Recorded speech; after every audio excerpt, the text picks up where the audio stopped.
record. So you're asking Dr. Wright, what does he think Paul means when he uses the language like election, chosen, predestination? Okay, there's three passages in particular. There's Romans 8:28 following, those who are called according to his purpose, and then he goes into that great riff about those he predestined, he also called; those he called, he also justified; those he justified, he also glorified. Let's just take that one for a minute. That is a sharp, close-up, compressed telling of the story of Israel as the chosen people, whose identity and destiny is then brought into sharp focus on Jesus, and in a sense Jesus is the one chosen one. This sounds very Barthian. I don't know if some of you studied Karl Barth, but at this point it would be going with. But then that identity is shared with all those who are in Christ. And he isn't, surprisingly, talking primarily there about salvation. He's talking primarily about the way God is healing the whole creation.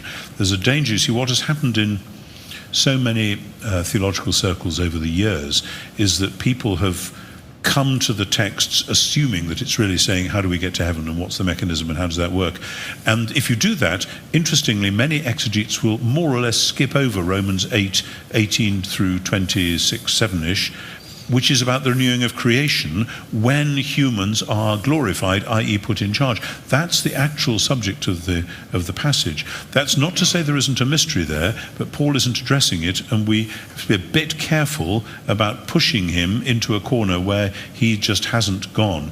The second passage would be Ephesians 1:3 to 14, where again, blessed be the God and Father, etc. And he destined us in love to be his sons. And this again, it's very much an Israel story, very much an Exodus story. So it goes back through Deuteronomy and Exodus, where God says to Israel, it wasn't because you were more numerous than anyone else that the Lord chose you, it's because he loved you and had purposes for you. So again, it's sort of so that you might be the people through whom his glory would move out into the world. And then the really difficult passage, of course, is Romans 9 to 11. But actually there, I mean, and it is a hugely difficult and wonderfully complex, intricate passage. But as I say in a rather long section on it in my new book, which you might like to read one day, there's the sense, yet again, what he's doing is telling the story of Israel so that it then ultimately focuses on Jesus himself. But the point then, which has so often been missed, is that he is not talking about a theory of how people get saved or not. What he's saying is, and it's a very difficult and tricky thing to say, is that God's dealings with unbelieving Israel are, as it were, a reflection of, or throwing up onto the historical screen of, God's dealings with his own son. Because the question is, why has God apparently cast off his people? What on earth is God up to? He made promises to the Jews that he would do A, B, and C, and he's now done them, and they turn around and say they don't want it.